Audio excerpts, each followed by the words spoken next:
The woman I met at the mixer I was forced to attend was an unexpectedly successful doctor. However, due to her lack of experience and confidence, she froze in an emergency situation. I discreetly gave her a lot of advice while we worked together to provide first aid to a suddenly ill person. As a fellow doctor, I decided to let her take the credit for the treatment so she wouldn't disappoint her friends. My name is Kent. I'm a 32-year-old emergency physician. Despite my age, I have no romantic stories to share. Of course, I've had relationships, but because I always prioritized work, many women I dated broke up with me, saying I didn't pay enough attention to them. I haven't dated a lot of women, but all my ex-girlfriends would ask me, which is more important, me or your job? They were always jealous of my job. To me, both are important. My job is not only for myself but also primarily for my patients.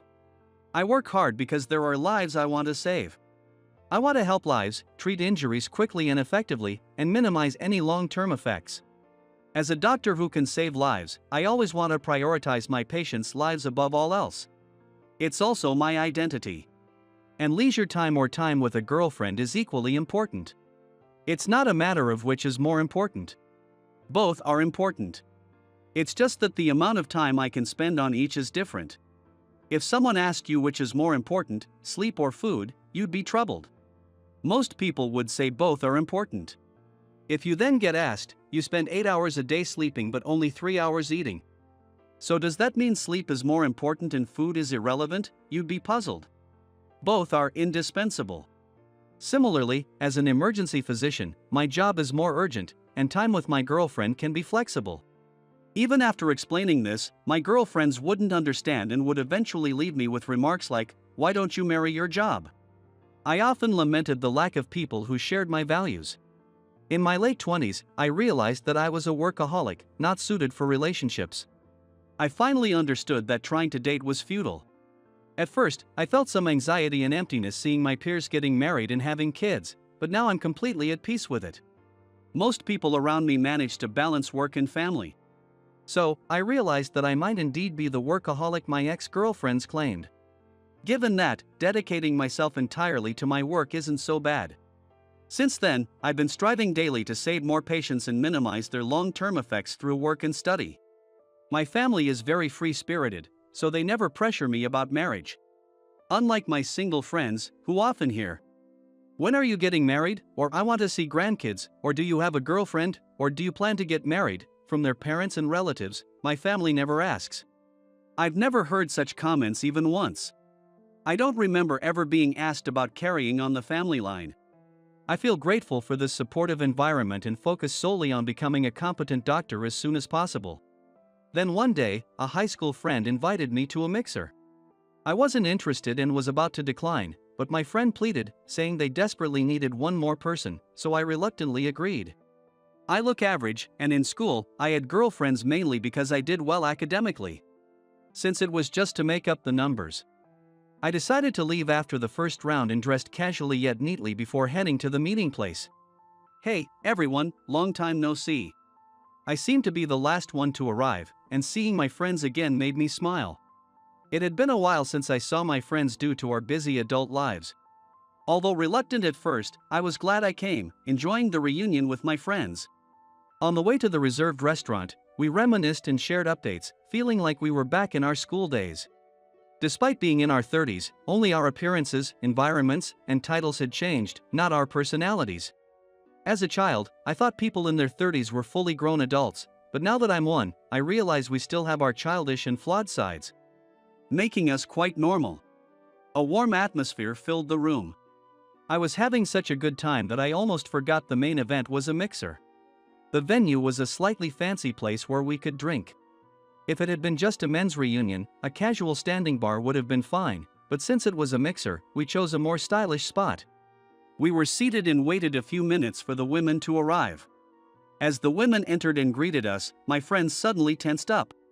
Remembering how everyone had prayed for a good match when we walked in, I silently cheered them on. We ordered drinks, made a toast, and started the introductions. "Kent, nice to meet you. I work at a company." With the help of my friends, I introduced myself with a different job. There was no deep meaning behind it, but but saying I was a doctor often led to a barrage of questions, which was bothersome. Many women are attracted solely to the title. I didn't like that kind of encounter. Nice to meet you. I'm Rachel. I'm an internist. To my surprise, she was a fellow doctor. The quiet-looking woman ordered a non-alcoholic drink and placed her phone face up on the table. Since I do the same for emergencies, I knew Rachel wasn't lying about being a doctor. Although my friends suggested I drink since it was a special occasion, I just laughed it off. Rachel became the center of attention as soon as she mentioned she was a doctor and was bombarded with questions. Even though I'm an internist, I'm still quite inexperienced, she answered humbly. Rachel's friends seemed proud to have a doctor friend, boasting about her like parents bragging about their child's profession. Rachel looked troubled each time and responded modestly. Although I'm also a doctor, I refrain from mentioning it in such settings since I'm not yet confident in my skills. Rachel seemed like someone who couldn't lie, a straightforward person. I felt a bit sympathetic seeing her uncomfortable smile as her friends proudly called her a doctor. My friends seemed attracted to Rachel, focusing their attention on her. Rachel was beautiful, kind, and gave off a delicate impression. Despite the attention and praise from her friends, she remained humble and modest. Her humility only added to her appeal. I didn't feel attracted to her as a romantic interest, but I felt a sense of kinship as a fellow doctor. After all, my workplace had many young, assertive female doctors with high standards, often looking down on nurses and administrative staff. Pride in being a doctor was common, and they often treated others condescendingly. I graduated from a regional public medical college, but my current workplace was affiliated with a private medical college, which meant many young female doctors. Their conversations often left me baffled, with values clearly incompatible with mine. Our perspectives on relationships, finances, and ethics rarely aligned. I often distanced myself from them based on their behavior and attitudes. Many came from wealthy backgrounds, making their values the workplace norm, which felt uncomfortable for someone from an ordinary family like me. I didn't get along well with such women. But Rachel didn't give off any of those vibes. As we relaxed and got to know each other better, the atmosphere became lively. Suddenly, the restaurant became noisy. What's happening? What's wrong? I'll get someone. A panicked staff member and a man collapsed just beyond the open door. I immediately stood up and went to the man. I told the staff that I was a doctor. The collapsed man was the manager, Mark. He was foaming at the mouth. His body kept shaking and stiffening, which made me suspect it was a seizure disorder, but it could also be a brain issue. Given this assessment, I instructed someone to call an ambulance. Behind me, Rachel, pushed by our group, nervously approached. She looked pale and her eyes were darting around. It was clear she wasn't used to such situations, her hands were trembling. Rachel seemed on the verge of panic, unable to make decisions quickly. It's okay. I'm actually a doctor too, an ER physician. I'm used to these situations. Let's first change the patient's position to make him more comfortable, I whispered to her. Rachel, surprised, and followed my instructions to adjust Mark's position. We loosened his clothes to relieve any pressure, and I asked the staff to bring a blanket to keep him warm. Fortunately, it didn't seem like he hit anything when he fell, and he was still breathing. So basic first aid was sufficient while we waited for the ambulance. Emergency situations outside the hospital are always challenging, no matter how many times you experience them. It's a relief it wasn't more serious, I told Rachel. I saw Rachel looking down, frustration clear on her face. I couldn't do anything, she said quietly, tears starting to fall. From our earlier conversation, it seemed she worked at a major college hospital, but her age suggested she was still relatively inexperienced. Graduating at the top of her class, Rachel was burdened with high expectations from those around her. Even while treating Mark, she was shaking, clearly stressed about meeting everyone's expectations. Even though saving lives is what matters, trying to meet everyone's expectations is not what I believe in. I think saving lives is more important than living up to others' expectations. However, I understand that it's not entirely Rachel's fault that she feels this way. I'm not interested in my title, and I rarely talk about it. Because of this, I sometimes hear, "Oh, I forgot Kent is also a doctor," which is quite rude. I avoid revealing that I'm a doctor to escape the burden of titles and labels. This allows me to focus solely on what's most important, saving patients' lives. Rachel and I are quite the opposite. Yet, seeing her cry in frustration moved me deeply. I went through a similar phase myself. When I first became a doctor, the weight and responsibility of the title were overwhelming, and I often felt crushed by the pressure. Realizing that my decisions could change a patient's life terrified me. Being called doctor and entrusted with someone's life sometimes made me want to look away. Watching Rachel, I remembered those feelings and understood how deeply painful that frustration can be. Rachel, you were amazing. Really impressive, Rachel. You're a genius. After Mark was taken away by the ambulance, Rachel's friends showered her with praise. I didn't. Rachel's instructions were precise and very helpful. I didn't do anything. She began, but I cut her off. I said, meeting her surprised gaze. Her friends hugged her, congratulating her on her efforts. Rachel looked at me, confused, but I was just respecting her wish not to disappoint her friends. Peeking out of Rachel's bag was a medical reference book, worn and full of sticky notes despite being a new edition this year.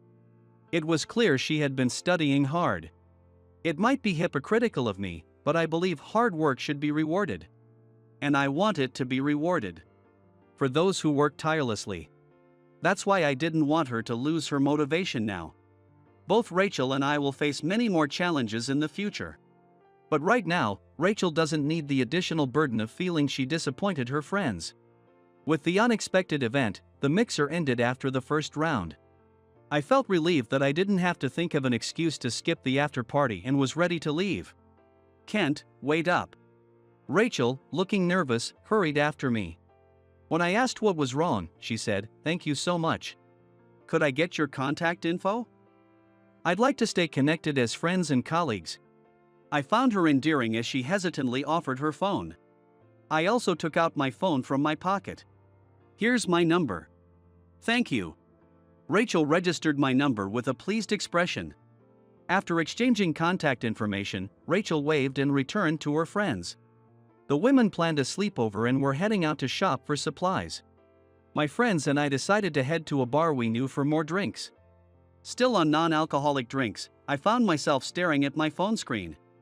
I noticed a message from Rachel that had arrived unnoticed. A simple thank you message. I replied just as simply with "You're welcome" and hit send. Rachel probably wasn't great at texting, just like me. Our message exchange ended there. After that, we exchanged messages a few times a week, sharing mundane things like the beautiful sky today, flowers blooming, or what we had for dinner. We never planned dates, just sent random messages when we had time. It was a strange relationship, but I found it very comforting. Being able to go at my own pace felt light and freeing. Balancing my important work and meaningful friendships at my own pace made me very happy. We were still far from being fully fledged professionals. We were both busy gaining experience and learning from it. Too frequent contact would be exhausting. I found myself looking forward to Rachel's occasional "let's keep doing our best" and "good job today" messages. It wasn't until 6 months after the mixer that I realized this feeling was love. Rachel, still haunted by that day, was striving to become a calm and capable doctor, working and studying tirelessly, participating in various training sessions. I admired how she faced her shortcomings head-on, without blaming others, making excuses, or shifting responsibility, but instead making positive efforts. People often fail to meet their ideals, making excuses or running away, taking the negative route. But Rachel didn't run away.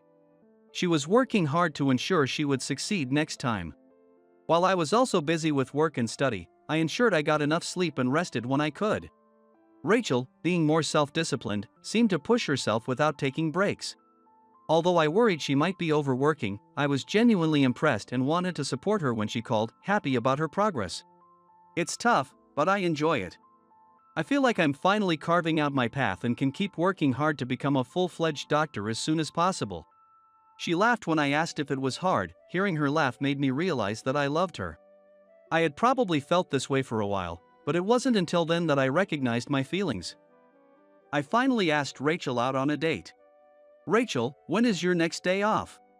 "Next Thursday." Miraculously, we both had the same day off, and I successfully invited her on a date. Rachel accepted happily, and I quickly started planning our date. Although we had exchanged messages and talked on the phone, we hadn't met since the mixer, so this would be our second meeting. But I planned to confess my feelings on that date. I knew we were both busy, and who knew when we could meet again. To make sure my confession goes well, I started planning the perfect date. What are Rachel's interests? What's her favorite food? I pondered these questions, drawing from our previous conversations. Since she didn't seem very used to men, I thought of places that might be comfortable for her. These thoughts brought me great joy. In the few moments of peace in my busy days, I thought about Rachel. It was a sweet, new sensation for me. I didn't have many casual clothes, so I went out to buy some new ones. Not being up to date with the latest trends, I had fun shopping and consulting with the store staff. I never imagined I'd be shopping for casual clothes for a date. One night, an emergency call came in during my shift. I quickly took in the situation, instructed the nursing staff to prepare for the incoming patient, and rushed to the emergency entrance. As the ambulance arrived, Rachel stepped out, her white sweater stained with blood. A man in his 30s collided with an oncoming vehicle while riding a motorcycle. He was in critical condition. So we performed CPR and first aid to stop the bleeding. Rachel explained as she helped push the stretcher. She looked determined and reliable. "Got it. We'll take over from here," I said, leading the way to the treatment room.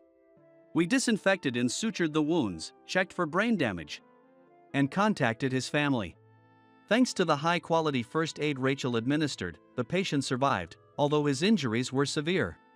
Exiting the treatment room, I found Rachel waiting. "Rachel, your first aid was perfect. It really helped.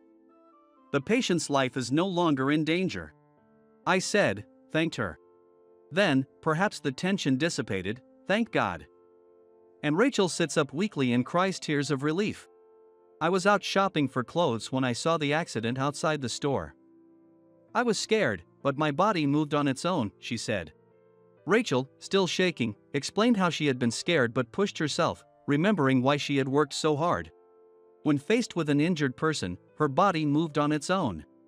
She naturally felt that helping the injured was her primary mission. She admitted that it took a lot of courage to step forward and declare herself a doctor, but knowing that no one else could help if she didn't. She was glad she took action. I knew how hard Rachel had worked until now. Rachel saved this patient. If she hadn't administered first aid at that moment, this patient wouldn't have survived. "You did great, Rachel," I said, patting her shoulder. She nodded in relief repeatedly, tears streaming down her face. "I'm just happy the patient is safe," she said, and I nodded in agreement. I gently patted her back until she calmed down. "Rachel, it's late, but my shift is almost over. Would you like to grab something to eat? There's a diner nearby that's open all night." I told Rachel that my shift was almost over and invited her to grab a meal. "I'd love to." "I haven't had dinner yet," she replied, her stomach growling. Embarrassed, Rachel held her stomach and mentioned changing out of her blood-stained sweater. She ran to the restroom with a bag of new clothes she had just bought. Her running figure seemed more reliable than before. She had gained confidence as a doctor since that day when she was trembling, trying to meet her friends' expectations. I silently told her "You did great" once more as she ran. After my shift ended, I found Rachel waiting at the night entrance and we headed to the diner. We entered the diner, lit by old neon lights, and took our seats, looking over the menu. I ordered fried chicken, and Rachel chose eggs Benedict. Rachel's eyes sparkled with happiness as she savored the food that had arrived after a few minutes. "This place is amazing. The food is delicious, the atmosphere is great, and being open all night is so convenient for night shift workers. I'm really glad you like it. I love this place too. After a night shift, I crave meat. I'm happy we could come here together. The steamed vegetables are plentiful, the soup is tasty, and there are so many other dishes I want to try. I might want to come here every day. Not just after night shifts." Exactly. Living alone, I rarely make elaborate meals. The food here always gives me energy. Thank you for introducing me to this place. It's really delicious. Next time, I might go for a hearty steak. Seeing Rachel so happy made me glad I brought her here. Before I knew it, I found myself confessing to Rachel. Rachel, I like you. Rachel stopped eating, clearly surprised by my sudden confession. I also paused, realizing I had confessed spontaneously instead of on our planned date. But since I had already said it, there was no turning back. I had to convey my feelings properly. I love how hard you work, how you strive for your goals, and even the casual conversations we have over messages and calls. Your determination has saved me many times. You've given me so much courage. I love everything about you. Rachel blushed and looked down. I've thought about this a lot. I believe my feelings are real. Even though this is only our second time meeting in person. I'd like to ask if you'd go out with me. I stood up and extended my hand. Rachel hesitantly took it. I was glad we had a private booth. I was able to keep going because of you, Kent. That day, I couldn't do anything, but you helped me not to disappoint my friends. It made me feel both grateful and ashamed. But thanks to you, I didn't give up. Rachel, unable to find the right words, took a deep breath and tightened her grip on my hand. The strength in her hand conveyed her strong feelings to me. Honestly, I didn't need any more words to understand Rachel's resolve. I also love you, Kent. If you're okay with someone like me, please take care of me. Rachel's humility, unchanged since we first met. That made me love her even more. And so, we started dating during our second meal together. Despite our busy schedules, we always made time for each other. Rachel said she needed more experience and knowledge, so she pushed herself even harder. She wanted to help as many patients as possible and alleviate their suffering. Rachel is studying with this single-minded focus. Inspired by Rachel, I also increased my participation in training sessions and dedicated more time to studying. I initially worried about making her feel lonely, but Rachel wasn't the type to feel that way. She was busy herself, and our free time aligned perfectly. Rachel valued both our relationship and her work, so we never felt neglected. We maintained a balanced relationship for 2 years. We were still busy, but Rachel was always by my side. Although my planned confession didn't go as expected, we ended up together in a wonderful way. We worked at different hospitals but maintained a good relationship as lovers and friendly rivals. Now, Rachel and I are married. My parents were surprised, saying, "I can't believe you got married." I was just as surprised. But marrying Rachel felt natural. We now live together in a house halfway between our workplaces. As a married couple of doctors, we share all household chores equally. Rachel is expecting our child, adding to our joy. Currently, I handle most of the housework to support Rachel. Having spent our lives saving others, the thought of becoming parents and nurturing a new life feels truly special. Knowing Rachel, she will approach parenting with the same seriousness she has for her work. I want to be there for her, ensuring she doesn't overdo it, helping her enjoy and excel at motherhood. As for myself, I want to be a father I can be proud of, striving to excel not only as a doctor but also as a parent. Rachel and I are still as passionate about our work as ever, constantly pushing each other to reach new heights. Rachel is considering switching from internal medicine to emergency medicine after her maternity leave. As a senior in emergency medicine, please guide me well. Of course. I'm going to be just as diligent as you, Rachel. I once thought I was unsuitable for relationships and buried myself in work. But now I've found someone with whom I can share mutual growth and happiness, and it's the greatest joy in my life. Even someone like me, who thought love was impossible, managed to get married thanks to a fateful encounter. Life is full of surprises, so I'll never give up and always be ready for opportunities. And Rachel. Rachel has grown tremendously. At first, she struggled to meet others' expectations and wore the labels they put on her, often missing the essence of things. However, her relentless effort to meet those expectations led her to realize the true essence of her work, making her a commendable doctor. If Rachel had turned away from reality after failing to help Mark at the restaurant, she wouldn't be the doctor she is today. Nor would we be together now. Her choices and efforts then have shaped our present and future, including our unborn child. This has also given me a new motivation for my work. Previously, my motivation was solely to save lives. Now, continuing my work as a doctor also means providing for my family. Having someone to protect makes me realize how fortunate I am. I want to work hard to protect this happiness. My name is Jack Smith, and I'm a 60-year-old man. Every day, I work hard in a factory, sweating and toiling away. That's why my work clothes are stained with oil and grime, and I always feel sorry for my wife who has to wash them. But my wife doesn't mind washing my work clothes and never complains about how dirty they are. However, our neighbors have been saying things like, "That guy's always in filthy work clothes." Indeed, my work attire isn't very clean. Actually, it's quite dirty, and I might look shabby wandering around in it. Sometimes, after work, I buy my wife her favorite sweets, but even the staff at the bakery give me strange looks, making me realize how judgmental people can be. People just prefer the look of a suit. A clean suit does make one look competent, and, being a white-colored outfit, it looks impressive. Recently, I saw a TV show ranking low-status jobs. Watching it shocked me quite a bit. Jobs without suits were labeled as low status, and work clothes were called dirty and smelly. I do own a suit, but I usually wear my work clothes. They're just more practical for my job. I keep a suit at the office, but the work clothes feel more suited to me. After decades of wearing them, they feel like a part of my body. One day, I got a call from a guy named Mike. He wanted to buy $10 million worth of parts from our company. I never expected such a huge order, so I decided to meet Mike to seal the deal. The idea of a $10 million order made me quite nervous. So, I headed to our client, Johnson Industries. Johnson Industries is well known in our industry. It's not a huge company, but their product craftsmanship is widely recognized. Johnson Industries products are used globally, and their exports have been increasing.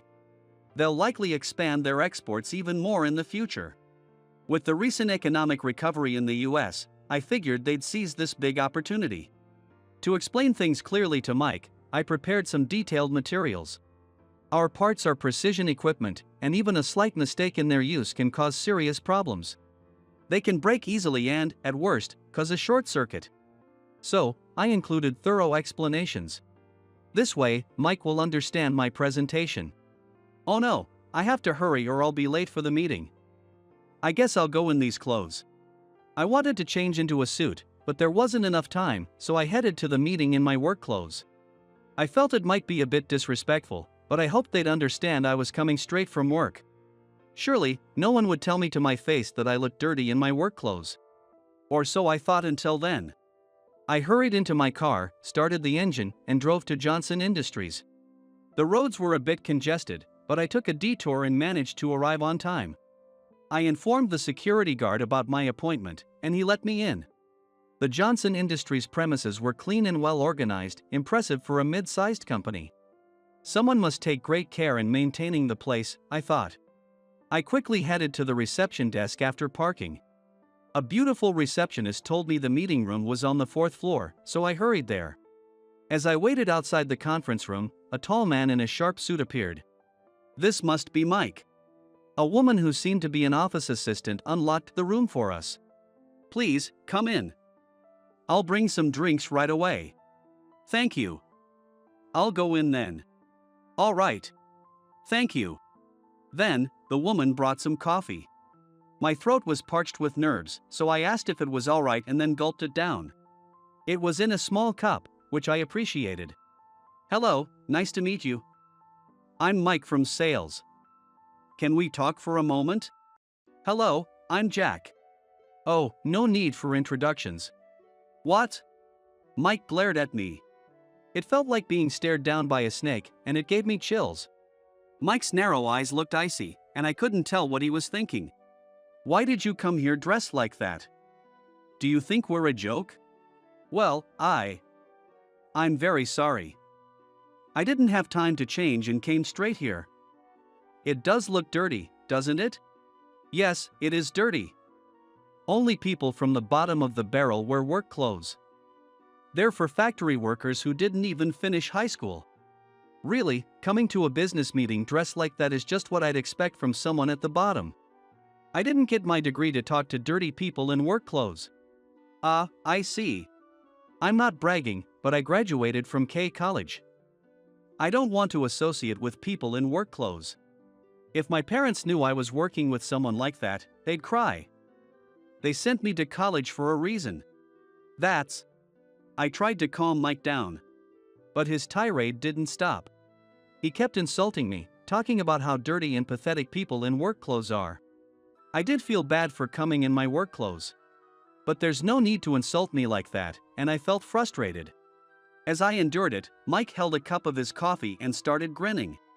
Maybe his throat is dry from all that talking, I thought. But no, I was wrong. He stood in front of me and poured the coffee over my head. See, now you're a bit cleaner, right? This is hilarious. Now leave. I don't want to talk to or do business with someone in dirty work clothes. This meeting is over. Get out, bottom feeder. I was soaked from head to toe. I smelled of oil and coffee. Feeling utterly miserable, I stood there as Mr. Davis walked in. Hey, Mike, what on earth are you doing? Oh, this guy came in work clothes, so I poured coffee on him. It's dirty, but maybe the coffee cleaned up the dirt and smell. What the hell have you done? Mr. Davis's face turned pale, and he started trembling. Mike still didn't seem to understand why he was so angry. Mr. Davis, why are you so upset? Let's just send this dirty bottom feeder away. I never thought someone so shabby would come to this meeting. Let's cancel this order. Hey, this man is Jack Smith, the CEO of Smith Corporation. What? Didn't you know? This is the CEO of that major corporation.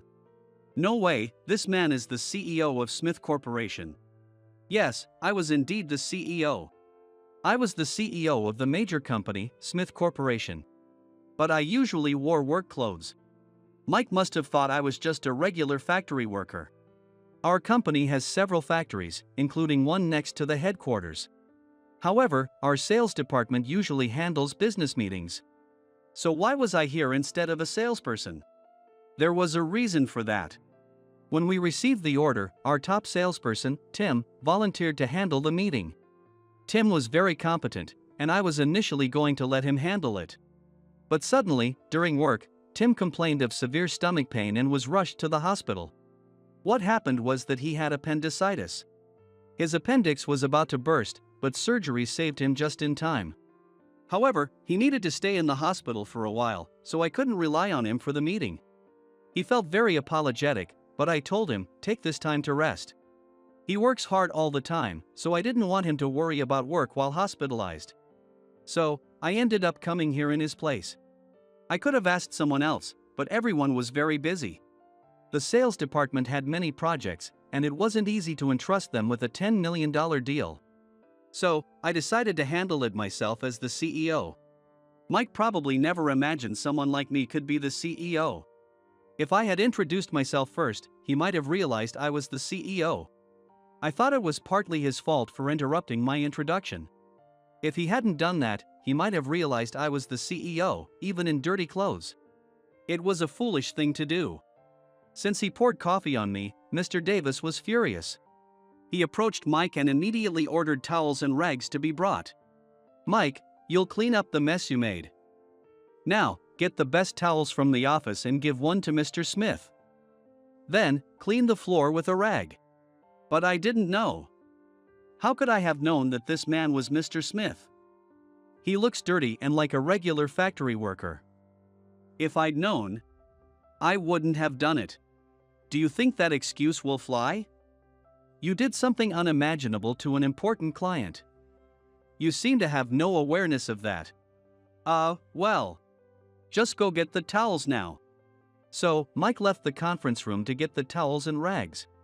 After a while, he handed me a high-quality towel. Then, he got down on the floor and started cleaning the wet spots carefully. I felt a bit sorry for him, but this was his punishment. Whether I was the CEO or not, pouring coffee on someone is unacceptable. Even a grade schooler wouldn't do that. What was he thinking? It felt like his prestigious K college education was wasted on such foolish behavior.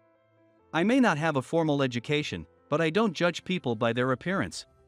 It's something I'm proud of. Mike was crying as he cleaned, and it was hard to watch. Mr. Davis ordered him to leave after he finished cleaning the floor. Then, Mr. Davis said he would like to reschedule the meeting with me. I was soaking wet, so I decided to head back to the company to change. When I got back, my employees were shocked to see me. Even though I had dried myself with the towel, I was still wet, and they wondered why. It was sunny outside with no sign of rain. I laughed and told them that Mike at the client meeting had poured coffee over me. Then, one of the sales staff, Jim, said to me, "Mr. Smith, why didn't you yell at him right then?" I couldn't have tolerated that. It's unbelievable he did that, not realizing you were the CEO. He must be out of his mind. Well, I was taken aback, and I didn't think yelling was necessary. But why? He poured coffee over your head, right? You had every right to be angry. You're too kind, Mr. Smith. It's not about being kind, maybe I lacked confidence. I knew going to the meeting in these clothes was inappropriate.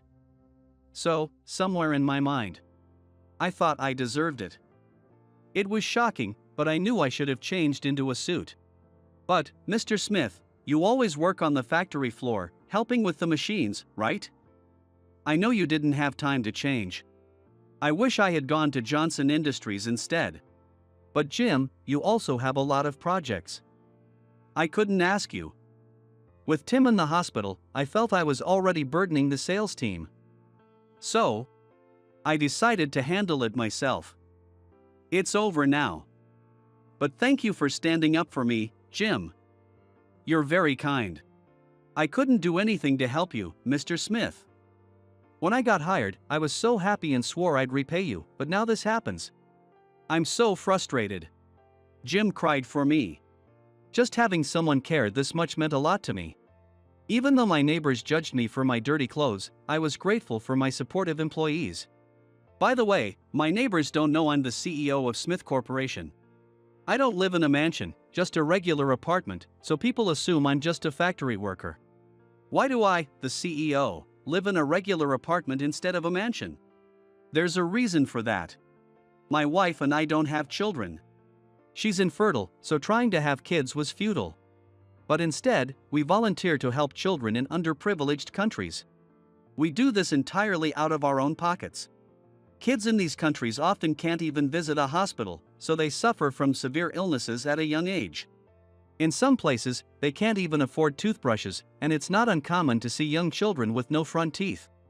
Buying medical supplies, donating to hospitals, and delivering toothbrushes quickly exhausts our funds. But it's what gives my life meaning. As the kids grow up, they go to school, learn to write, and send me letters.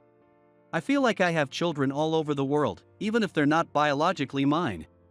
No matter how dirty or poor people say I look, I'll do anything for those kids' smiles. So, I didn't mind donating a large portion of my executive salary. If those kids can grow up happy, that's all that matters. Even my employees didn't know about this. It was something my wife and I did quietly. I received another call from Mr. Davis of Johnson Industries. Apparently, Mike had caused other problems and was demoted. He had been harassing a high school graduate employee, who became depressed and had to take a leave of absence. They couldn't keep him at the main office anymore, so they sent him to a remote location. It seems there are some strict supervisors there, so Mike will have a tough time. Maybe he'll realize how mean he's been. Regarding the parts order, we'd like to change it from $10 million to $100 million. What? Wait a minute. From $10 million to $100 million? Yes, we just released a new product that's selling well. We want to upgrade it for next year's model, and your parts will enhance its performance. We expect the next year's model to sell even better, so we want to place a $100 million order now. Thank you. That's an incredible opportunity. We'd be happy to help. Please do. In the end, Johnson Industries placed a $100 million order with us. We never expected such a large order, so it's a big deal for us. I immediately decided to hire more staff. Even running the factory at full capacity, we're just barely able to meet the deadline. Our factory operates in 3 shifts, 24 hours a day, but we don't have a large workforce. When we advertised for more workers, a foreigner applied. His name was Daniel. He was very fluent in English, and when I asked why, he said he attended an English language school in his home country. When I heard more details, I found out it was a school I had funded. I was known as the clown uncle there. I always dressed as a clown, giving out gifts. Whether at children's hospitals, schools, or anywhere, I was always in a clown costume, entertaining everyone. In my youth, I practiced street performance as a hobby, so being a clown came naturally. Daniel was surprised to learn that I was the clown uncle. Wow, I had no idea you were the one who built that English language school. I'm shocked. I'm surprised too. I didn't know you studied there, Daniel. And I might have met you before. What do you mean? Actually, he mentioned he grew up in an orphanage and remembered an American clown uncle visiting. When I told him that was actually me, he was moved to tears. Daniel lost his parents in a revolution and became an orphan. He lived in an orphanage and was so shy that he couldn't make any friends. The teachers didn't know how to handle him, but then I came along and made him laugh and smile. I was young, and Daniel was just a little boy back then.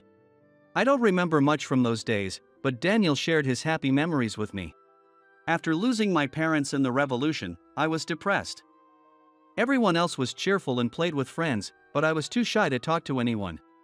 Then you came along. I see. I can't remember who was who, but you were there. Yes, I was. After that, I realized how kind American people are and became interested in the US. So, after leaving the orphanage, I attended the English language school you funded. It was just a shabby hut at first, but it seems to have become quite reputable now. I'm glad to hear people enjoy attending. You helped me back then. So now, Mr. Smith, it's my turn to help you. You're doing a big deal with Johnson Industries, right? Let me work hard as a factory worker and help you out. All right, I look forward to working with you. Let's do our best together. It was my first time hiring a foreigner, so I consulted with an immigration lawyer about the work visa. Then I officially hired Daniel to work in our factory. Daniel worked diligently and boosted our morale. Seeing a young man from another country working so hard inspired the other workers. Although I'm the CEO, I worked alongside everyone in the factory. Jim came over and started helping with inspections. Jim, what are you doing here? What about your sales duties? I finished my rounds for today. I don't know much about machinery, but I can help with inspections. Please let me contribute. All right, please handle that. I feel bad making you do this, though. Seeing Daniel working so hard, we can't slack off. When I see his enthusiasm, I feel like we can do more too. Thank you, Jim. It means a lot. I'll leave it to you. Jim learned the basic inspection tasks from the other workers and started helping. Seeing him, other sales staff also came to the factory to assist. Daniel handed them parts for inspection. Jim, please check these. They're precision parts, so be careful. Got it. Thanks, Daniel. You're doing great in this heat. I'm exhausted. The factory is full of machines, so it's very hot. But I'm grateful just to have a job. In my country, even if you want to work, there are no opportunities, so everyone is unemployed. I'm thankful to be able to work here. Right, we should be grateful for having work. I'll follow your example, Daniel. You're so impressive for someone so young. Jim didn't know about Daniel's past, he just saw him as a hardworking young foreigner.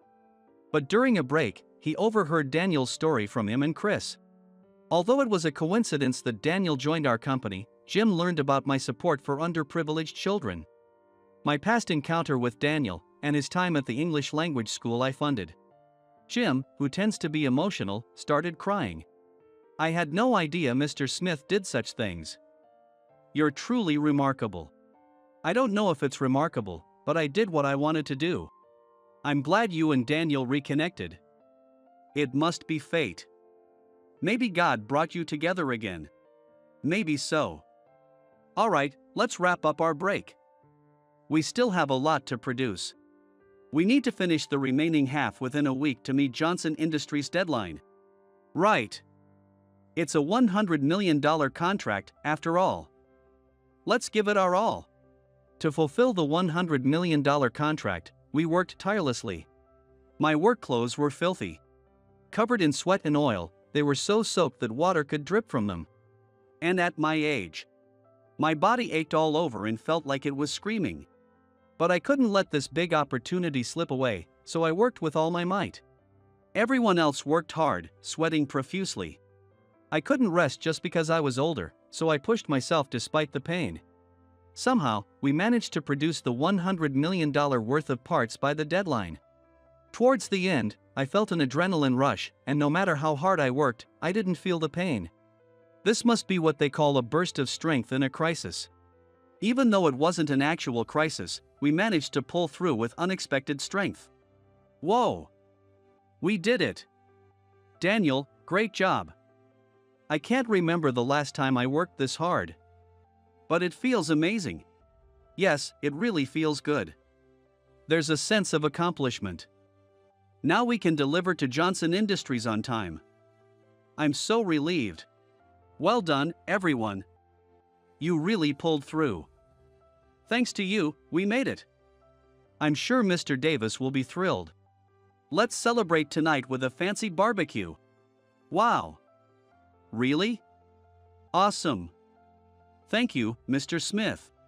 I've never tried barbecue before. And fancy barbecue at that. I wonder what it tastes like. I'm so excited. Thank you so much. I contacted Mr. Davis immediately and informed him about the delivery. He was delighted. We managed to make the delivery on time. Mr. Davis apologized for the rush and brought us expensive fruits as a token of appreciation. He had melons and watermelons that cost $300 each, which was surprising. Daniel mentioned that in his home country, fruits are sold by the kilogram and are quite cheap, so he was shocked by how expensive those fruits are. Indeed, in his country, salaries are low, but so are living costs. Vegetables and fruits are bought by the kilo, so American prices must be surprising. Please, enjoy these fruits. You worked so hard in this heat, and this is the least I can do. Wow, is it all right for us to have such expensive fruits? Yes, it's fine. They're very delicious, so please enjoy them. Thank you. We're very grateful. Thank you so much.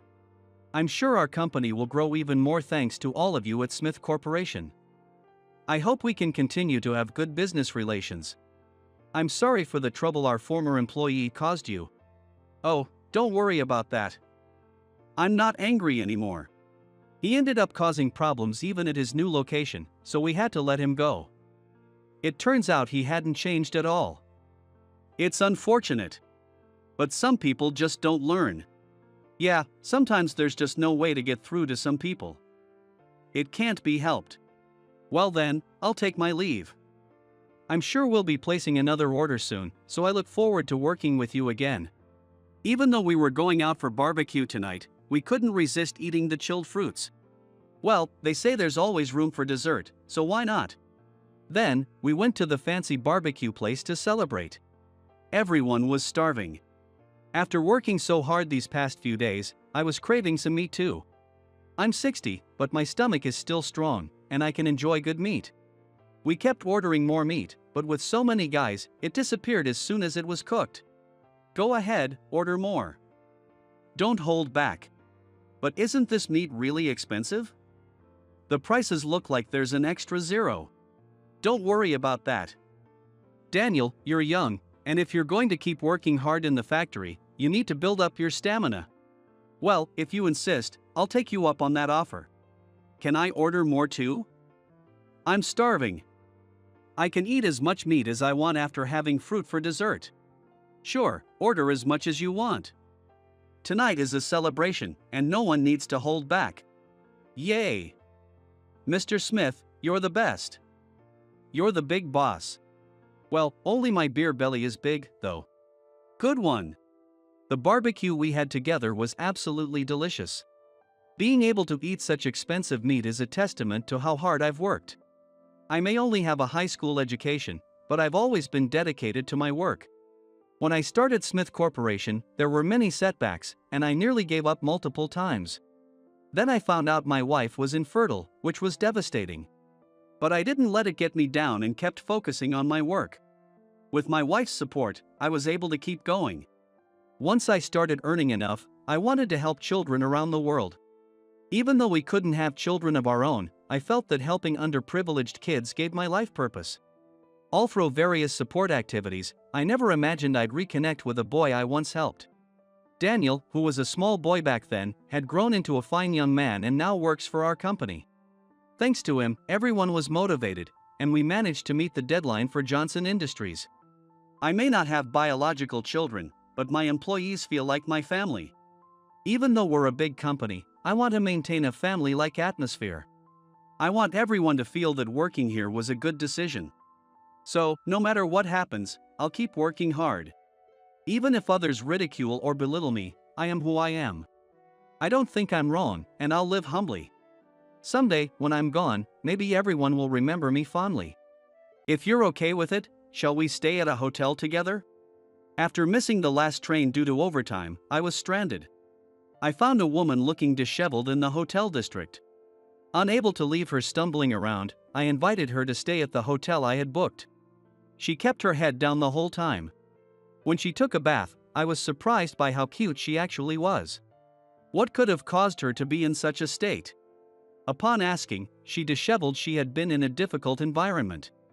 The next day, Mr. Stevens, a key client, unexpectedly showed up at my house. I want to make a $12 million deal with you in charge. What? My name is John. I'm a regular office worker turning 30 this year. As a salesman, I've traveled to various companies, securing numerous contracts.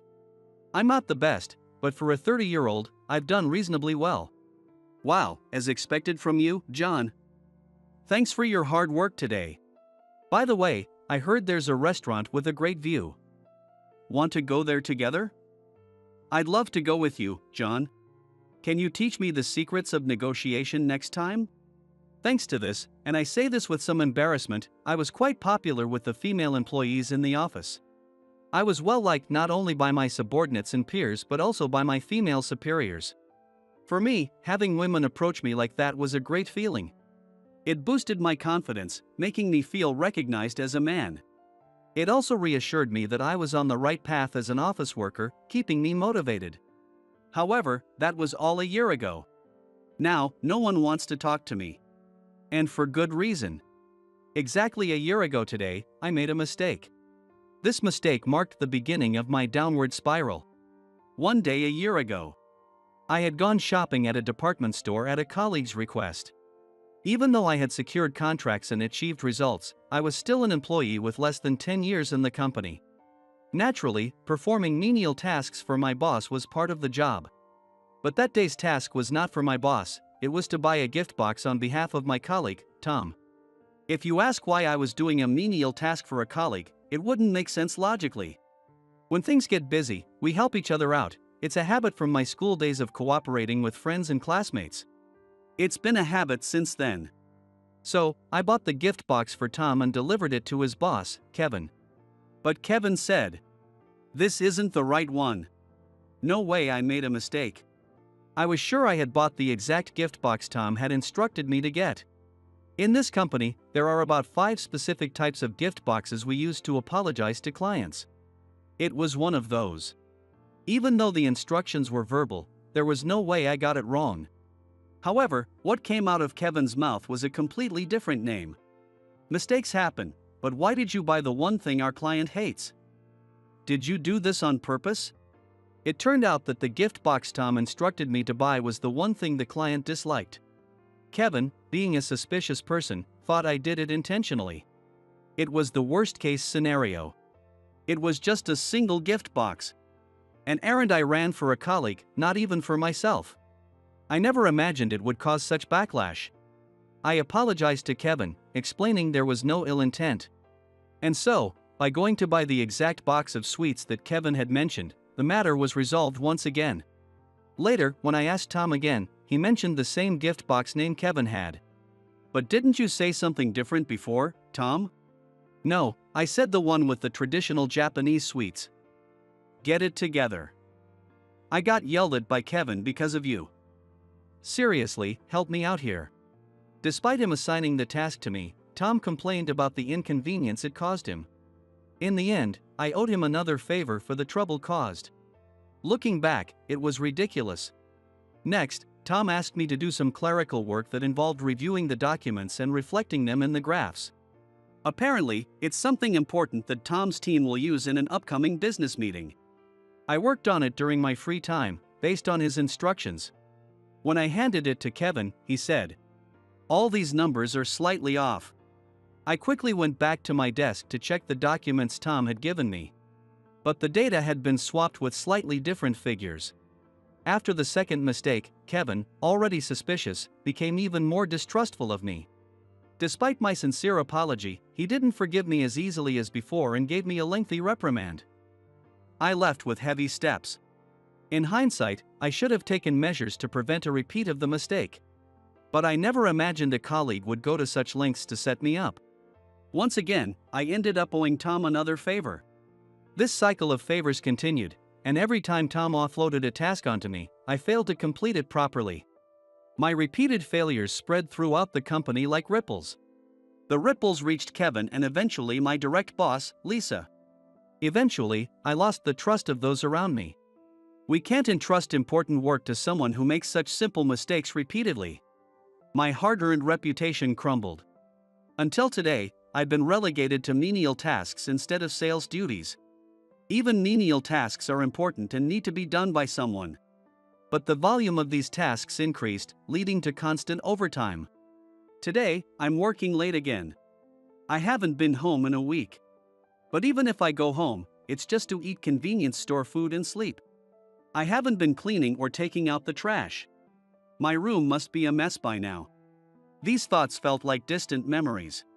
I said I haven't been home in a week, but even before that, I'd only been back a few times. Missing the last train due to overtime, I often stayed at capsule hotels, internet cafes, and business hotels. Before I knew it, this had become my daily routine. How long will this life continue? What am I even doing? I muttered to myself as I walked home, missing the last train again. That night, I was wandering around the hotel district looking for a place to stay. I prefer not to stay at the same hotel 2 nights in a row. I don't want the hotel staff to form a negative impression of me. However, if there's no other available hotel besides the one from the previous night, I reluctantly head back there. They must be thinking, "There he is again." The thought of being judged made me feel even more depressed. Of course, missing the last train and being unable to go home due to overtime was already quite disheartening. While wandering around, I saw a woman walking towards me, looking out of place for the hotel district.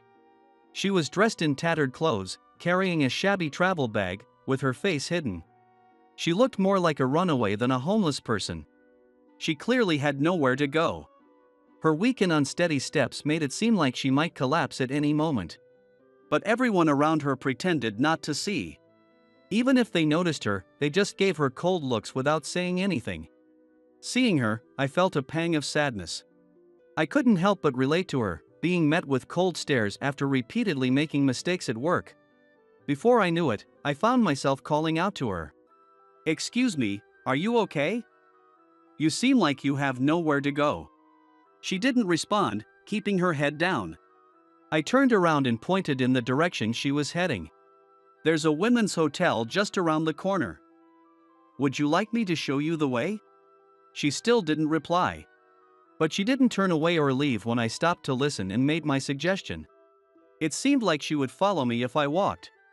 Feeling this, I headed to the women's capsule hotel I had recommended to her. When we arrived, I handed her a few bills from my wallet. "This might be unnecessary, but please use it if you need. I don't spend much money since I'm always working, so don't hesitate." She still hid her face but didn't refuse the money. Since she took the money, I thought she would be okay. Thinking that, I turned around to go back the way I came, intending to walk away from her. Then, suddenly, she grabbed my arm. She was clutching the crumpled bills I had given her. "I'm underage. Can I stay here alone?" A woman spoke while looking down. I was surprised and confused by her speaking for the first time, by having my arm grabbed. And I also was surprised and confused by the fact that she was underage. I stood there for a moment, frozen, trying to process everything. I realized it would be hard for a minor to stay in a hotel alone. But I couldn't just abandon her. After some thought, I made a suggestion. There's a net cafe I usually stay at. Minors probably can't stay alone in most places, so if you're okay with it, shall we go there together? She nodded while still holding my arm. Despite my invitation, I felt uneasy about her lack of caution. Nevertheless, I decided to take her to the net cafe. Feeling awkward about how smoothly things were going, we walked to the net cafe. I rented a larger room since we would be staying together. A man in a suit and a girl dressed like a homeless person. The odd combination made the clerk raise an eyebrow, so I felt the need to explain. Just to clarify, there's nothing shady going on here, so you don't need to worry. Even though I didn't stay here every night, the clerk seemed to recognize me. Upon hearing this, the clerk smiled warmly. I wasn't sure what that smile meant, but at least we were able to use the room, so I felt relieved as we headed there. It was my first time using a room for two. Unlike the usual small rooms, this one was spacious and even had a projector, and it was a lockable room. There's a laundromat along the hallway you passed earlier. You can use that for laundry. There's also a shower you can use. As I waited for her, exhaustion hit me hard, and I let out a big sigh as soon as I sat on the sofa. But after just a few minutes, I realized something. Wait, does this mean we're going to sleep together? Also, if she's underage, won't I get in trouble for taking her here? This thought triggered a cascade of work-related anxieties in my mind. Before I knew it, I had fallen asleep. When I woke up, a beautiful stranger with wet hair was peering at my face. Who are you?" My words seemed to shock her, and she looked dejected. "That's so mean. I woke you up because I was worried you'd catch a cold sleeping on the sofa. I'm sorry. Are you the girl from before?" "Yes, who else would it be? You were looking down the whole time earlier, so I couldn't really see your face. I was surprised by how cute you are." "What? Oh, I also bought some dinner. You must be hungry. Want to eat together?" She nodded again. Maybe because she had taken a shower, she seemed more lively than before. We sat around the small table and eagerly devoured the convenience store food together. "By the way, what's your name?" "Jessica," she answered with her mouth full of food. Watching her, I found her as cute as a small animal, like a squirrel. "Take your time." I handed her a bottle of tea. She took it and gulped it down, along with the food in her mouth. After a breath, she introduced herself again. "Jessica. 18 years old. Wow. You really are 18. I am almost double your age. You just believe me because I said so. I could be lying, you know.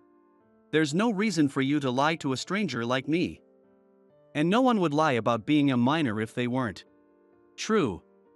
So, what's your name?" "Oh, I haven't introduced myself yet. I'm John. I'll be 30 this year." 30 isn't old at all. Coming from an 18-year-old, it sounds sarcastic. We finished our meal and chatted casually. As we talked, her smiles became more frequent, as if our initial meeting had been a lie. Seeing her relax, I felt my daily stress melting away. I decided to ask the question that had been on my mind. "Hey, I hope you don't mind me asking, but why were you wandering around the hotel district in that state?" Her smile vanished instantly. I knew she had her reasons. But seeing her reaction, my heart tightened. I apologized and tried to switch to a lighter topic. "I can't expect you to share such a heavy story with someone you just met." "I'm sorry." Surprisingly, my apology seemed to prompt her to start talking. "No, actually, it's more rude not to say anything after you've been so kind to me. You don't have to push yourself. But sometimes it helps to talk to someone. You're so kind, John. Doing all this for a stranger like me. It's just a coincidence. I wouldn't do this for just anyone." "Haha, you're making me feel special. We've only known each other for a few hours, I couldn't feel that way. I'm just a gentleman. When I saw you walking, I felt a connection and couldn't just walk away." "I see. But enough about me. Tell me your story, Jessica. When I saw you, I thought you might be a runaway." "Well, I guess you could say that. I might be a runaway. She gave a slightly troubled smile. But it was different from the smile she had earlier. This one was pained. I was born and raised in a typical family. It was just me, my mom, and my dad. They were always happy together, and I loved them both very much. Even so, you ran away? She nodded.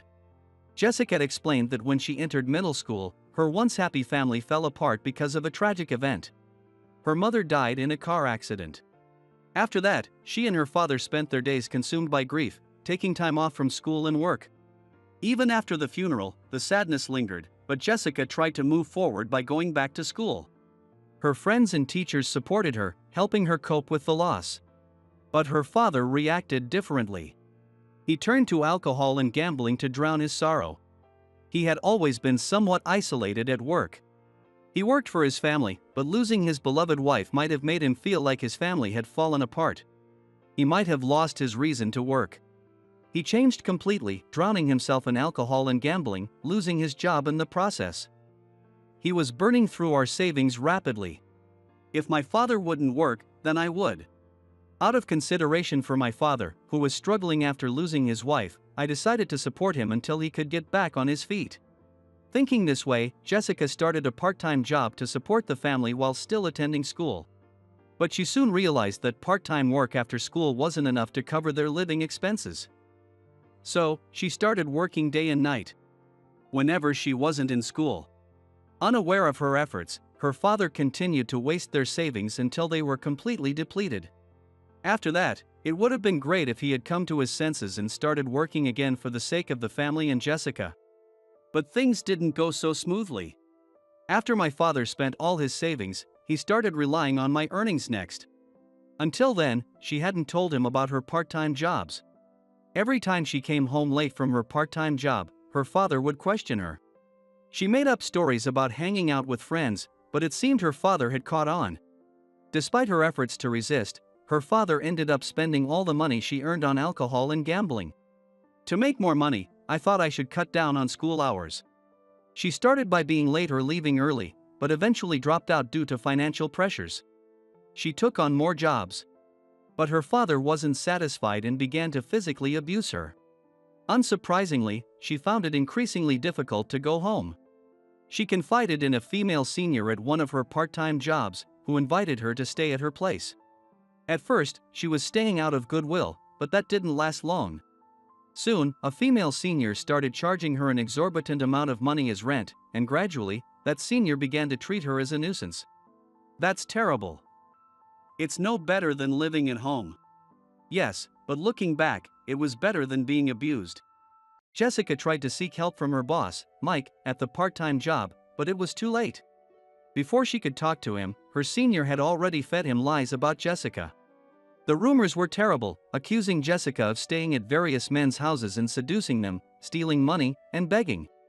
She had no idea about these rumors. Of course, Mike had no way of knowing the truth. When she went to talk to him, he fired her, citing her alleged behavior as the reason. She only learned about the horrible rumors when a colleague told her as she was leaving the job. She realized she couldn't stay at her senior's house any longer. With no place to go, she found herself wandering aimlessly. You couldn't go back to your abusive father's house either, right?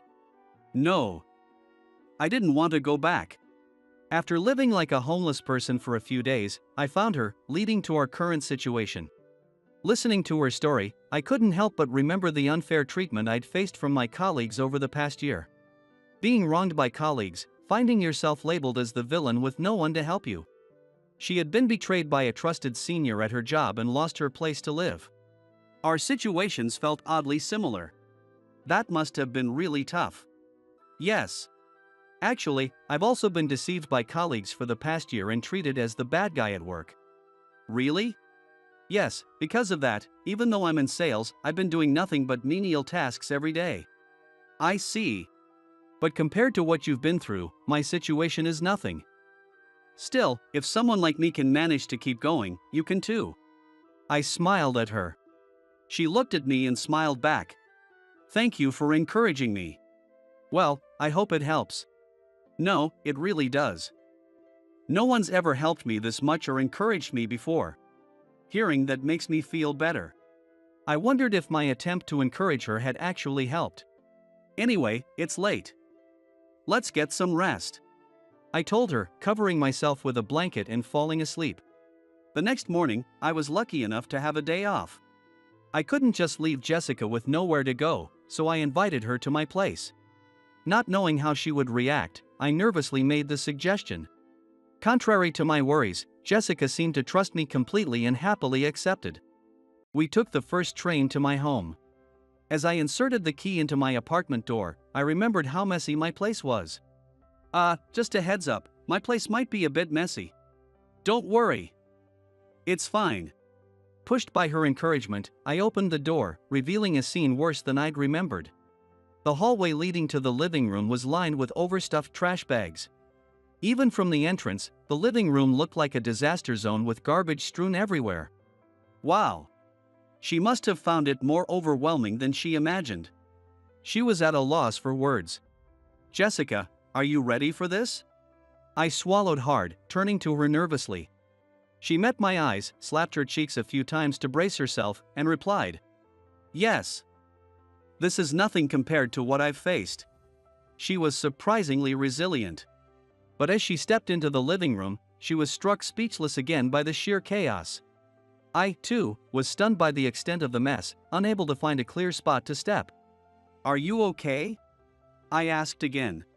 She seemed to need more motivation, so she slapped her cheeks a few more times.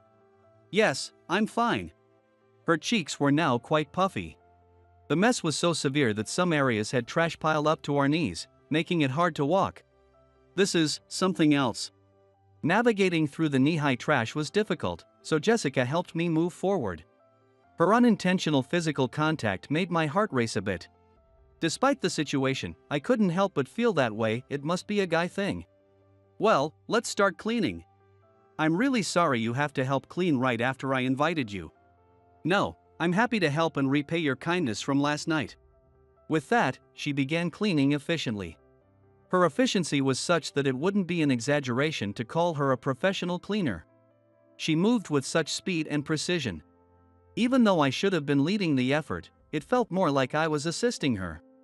In fact, I couldn't keep up with Jessica's pace, and it felt like I might be thrown out like trash. Eventually, the living room floor began to emerge. What I thought would take a whole day of cleaning was finished by evening thanks to her efficient and thorough work. She didn't just throw out the trash, she also cleaned all the water areas in the house, and the kitchen, which had been buried under dirty dishes, was spotless. To my surprise, a delicious smell was coming from the kitchen. Jessica had started cooking after finishing the cleaning. Having a clean house and homemade food after so long felt incredible. Not only did you help clean, but you're also cooking. I don't know how to thank you. Like I said, I'm repaying you for last night. And I'm happy to be invited to your home. What a polite and kind person she was. I couldn't believe she had been living like a homeless person just a few days ago. Dinner's ready. It's simple, but please enjoy. I tasted her cooking. It's delicious. You're a great cook, Jessica. You'll make a wonderful wife someday. Really? I hope so. She looked a bit uncertain as she watched me eat. That caught my attention, but I was too focused on her delicious cooking. Is it really that good? She seemed anxious, watching me devour the food. Yes, absolutely. Come on, join me. She looked surprised. Are you sure? Of course. Food tastes better when you eat it together. She seemed taken aback at first, but then smiled and sat across from me to eat. I savored the rare pleasure of sharing a meal with someone. As we chatted and enjoyed our dinner, the doorbell suddenly rang. It was already prime time. This was the time I would usually be busy with overtime at the office. Having the lights on at this hour was unusual. I thought it might be the landlord checking in. But the intercom screen showed a stranger, an elderly man with white hair. Yes, who is it? My name is Stevens. Stevens? The name sounded familiar. And the man on the monitor also seemed familiar. Mr. Stevens? Yes, the man who suddenly appeared at my house was Mr. Stevens. The CEO of a major company that is a significant client of my workplace. But why was he here? If he needed to see me, it would make more sense for him to visit the office and ask for me directly. Moreover, I wasn't in charge of his company. I couldn't comprehend the situation at all. I'll open the door now. With a brain muddled with confusion, I realized I couldn't leave Mr. Stevens waiting outside. I headed to the door and grabbed the doorknob. My heart pounding, I nervously opened the door to find Mr. Stevens standing there, exuding an air of authority. How can I help you? Wait, is that you? Just as I spoke, Jessica's voice, mixed with surprise and excitement, called out to Mr. Stevens from behind me. Oh. So you were here. I was worried about you, Jessica. Mr. Stevens addressed her as Jessica? As I tried to process their seemingly familiar relationship, Jessica approached the door. Wait, you two know each other? Yes, his company is one of our clients, and we've met before. Really? What a coincidence. No, the bigger surprise is your relationship with Mr. Stevens. I was utterly confused. Well, Mr. Stevens is a regular at the place where I used to work part-time. He always opened a bottle of wine whenever I was there. He's a kind older gentleman. Gentleman? Her casual term for Mr. Stevens made me bite my tongue. Jessica, you shouldn't call Mr. Stevens that, he is a CEO. Ha? I didn't know Mr. Stevens was a CEO. I preferred to keep that low-key. Oh, I see. Despite saying that, she didn't seem particularly surprised. Thank you for always taking care of him. Wait, Jessica? Ha ha ha, Jessica always amuses me. Just being around her brings happiness. Mr. Stevens didn't have his usual tense demeanor. The way he looked at Jessica was kind, almost like a father looking at his child. It became clear that their relationship was more than just that of a regular and a customer. Right? Don't you agree? Yes, Jessica really does create a warm atmosphere just by being there. Exactly. Mr. Stevens, why don't you come inside? It's not comfortable standing and talking here. You're right. I'll come in. It's a bit small, but please, come in. I was deeply relieved that we had cleaned the apartment the day before. The three of us sat down in the living room. After serving tea, I asked Mr. Stevens about his purpose for visiting. Mr. Stevens explained that he had been searching for Jessica out of concern. Jessica recounted to him the same story she had told me about her recent experiences. And that's how I got fired from my part-time job a few days ago. Mr. Stevens listened, a vein throbbing on his forehead. Such behavior is unforgivable. To first approach kindly and then treat you as a nuisance is despicable. But maybe I was at fault too. I probably did something that made my senior uncomfortable, taking advantage of her kindness. No, even if that were the case, responding with harassment and spreading false rumors is inexcusable. Don't you agree, John? Absolutely. If someone has an issue, they should speak up. Spreading lies and ruining someone's reputation is cowardly. And despite all the hardships you've faced, you've endured even more recently, Jessica. From the way Mr. Stevens spoke, it was clear he knew about her life. But how did you know I was here? Finding your location is simple if I ask the right people. His extensive network was impressive. Still, I was shocked that he tracked her down and came all the way here. Noticing my reaction, Mr. Stevens gave me a piercing look. You seem like you have something to say. No, I'm just impressed. But coming here means something significant must have happened. Mr. Stevens sighed deeply. Indeed. Yesterday, I visited your usual part-time job spot, and a man was there, shouting your name repeatedly. A man? Yes, I asked the staff, and apparently, he claimed to be your father. What? Jessica's expression shifted from happiness to confusion and fear. When I looked again, he was on his knees in front of Mike, begging desperately, "My daughter is missing. Do you know where she is?" It was surprising, given what you had told me about him being abusive. From Jessica's stories, I had a terrible impression of her father. His sudden appearance at her workplace was concerning. I couldn't ignore it. When I spoke to him, he broke down, saying, "I don't need money anymore, I realize I was wrong." I'll go to jail if I have to. I just need to know my daughter is safe." Hearing that, she must have pictured the scene in her mind. She quietly shed tears. "When I heard you were fired, I intended to offer you a job at my company. But first, Jessica, do you want to see your father?" She responded immediately, as if waiting for that question. "I'll see him. I need to talk to him." Despite her resolve, she appeared anxious. "It'll be okay, it will work out," I reassured her. She looked surprised but then smiled slightly and nodded. "John, you really are kind. Come on, anyone would do this." Mr. Stevens observed our interaction with admiration. "You both are good people. Did you say something?" "No, nothing. Jessica, let's go see your father." Despite her past with him, she seemed genuinely happy about the prospect. No matter how bad a parent might be, they're still a parent. Jessica's happiness at returning to her father was clear. Mr. Stevens thanked me and left with Jessica. "John." "Yes?" What is it?"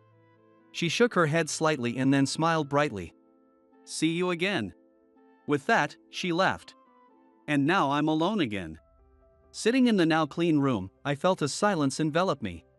The room, a small one-room apartment, felt much larger now that Jessica was gone. I never realized how lonely it was being alone all the time. Maybe that's why I stayed in hotels where I could be around people. Perhaps the clutter in my apartment was a subconscious attempt to fill the empty space. I laughed at the thought, finding it a convenient excuse. The next day, my desk was once again piled high with paperwork, and I returned to my routine of overtime and menial tasks. However, that day I was summoned to the CEO's office. Feeling anxious, I walked in to find Mr. Stevens there. He had come to see me about Jessica. I immediately asked the question that had been on my mind. "How is she? Did things go well with her father?" "Calm down. Everything is fine. She reconciled with her father and is doing well. Thank goodness." Relief washed over me, and I let out a sigh. "Thank you, Mr. Stevens. It's all thanks to you." I bowed my head in gratitude. Mr. Stevens chuckled, finding something amusing in my actions. "You really are a good person, John. To be so happy for someone you spend only one night with." "Well, I've decided, Mr. Thompson. I want to make a $12 million deal with him." "Wait, what? You didn't hear me? I said I want to make a $12 million deal with you." "But why me?" "I reviewed your performance records. You had excellent results up until a year ago. Since then, your record has been almost zero. You haven't been doing any significant work, have you?" "No, I haven't." "Regardless of the reasons, from what I saw yesterday, I believe you are a good person. Your poor performance isn't due to malicious intent." "Thank you for saying that." "So, John," he continued. "Yes? Will you take on this project?" For someone who hadn't done proper work for a year to be offered such a significant contract was unprecedented. Honestly, I was happy to be appreciated like that. But at the same time, I knew it was more than I deserved. I looked at Mr. Stevens, seeking confirmation. "Will you take it?" he asked again, his gaze firm and unwavering. "All right. If you trust me with it, I'll do it."